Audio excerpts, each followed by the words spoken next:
சுவையான மொறுமொறுப்பான கார்ன் ஃப்ரீட்டர்ஸ் செய்ய போகிறேன். அதுக்கு தேவையான பொருட்கள் என்னென்னா 2 கப்பு மைதா மாவு, பாதி சோளம், அதோட முத்துக்களை மட்டும் எடுத்துக்கோங்க. வேக வைக்க வேணாம். 3 பெரிய மிளகாய், அதோட விதையெல்லாம் எடுத்துருங்க. ஒரு பெரிய கேரட்டாக இருந்தால் பாதி, சின்ன கேரட்டாக இருந்தால் 1 எடுத்துக்கோங்க. பாதி சோளம், ஒரு கை அளவு குச்சா இலையோடது, ஒரு கைப்பிடி அளவு கணக்கு வச்சுக்கோங்க. அதுக்கப்புறம் தேவையான அளவு உப்பு சேர்த்துக்கோங்க. ஒரு பெரிய வெங்காயம், தேவையான அளவுக்கு பேக்கிங் சோடா சேர்த்துக்கோங்க. ஒரு கையளவு ஸ்ப்ரிங் ஆனியன் நல்லா போட்டு பெசரிக்கோங்க. அதுக்கப்புறம் 1 கப்பு தண்ணியில் ஐஸ் தண்ணி இருக்கணும். அதில் 4-5 ஐஸ் கீப் போட்டு நல்லா குளுகுளுன்னு இருக்கணும் தண்ணி. அந்த மாவில் போட்டு நல்லா பிசைங்க. கெட்டியாக இருக்கக்கூடாது, ரொம்பவும் தண்ணியாக இருக்கக்கூடாது. அந்த பக்குவத்தை பார்த்துக்கோங்க.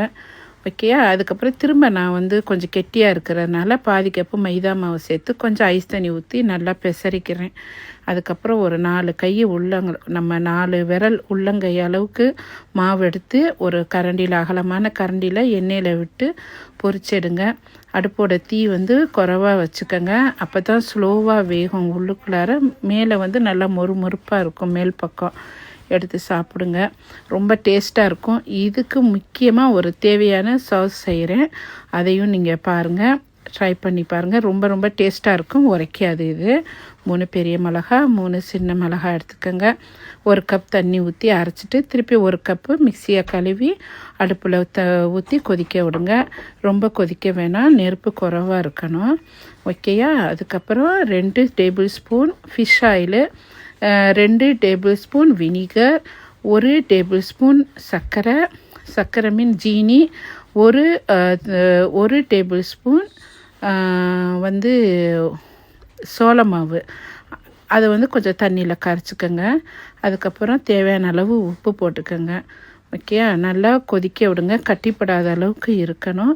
கொஞ்சம் ஸ்டோர் பண்ணிக்கோங்க. தேவையான அளவுக்கு நீங்கள் இந்த ஃப்ரீட்டருக்கு யூஸ் பண்ணிக்கலாம். நீங்கள் மிளகாய் அரைக்கையிலேயே பூண்டு பல் 3 சேர்த்துக்கலாம், 3-4 சேர்த்துக்கோங்க. இல்லைன்னா கார்லிக் பவுட்ரு போட்டுக்கோங்க. நல்லா டேஸ்ட்டாக இருக்கும். இது சிங்கப்பூர், இந்தோனேசியா, மலேசியாலலாம் நிறையா வெரைட்டிஸ் இந்த ஃப்ரீட்டர்ஸ் செய்வாங்க. அதில் நான் கார்ன் போட்டு டிஃப்ரெண்ட்டாக செய்கிறேன். ட்ரை பண்ணி பாருங்கள், ரொம்ப நல்லாயிருக்கும். மொறுமொறுப்பாகவும் இருக்கும். இதில் நிறையா வெஜிடபிளும் சேர்ந்துருக்கிறதுனால சின்ன பிள்ளைகளுக்கு அந்த முறுமுறுப்புக்காகவே சாப்பிடுவாங்க. ஓகேங்க? ட்ரை பண்ணுங்கள், கமெண்ட் பண்ணுங்கள், சொல்லுங்கள்.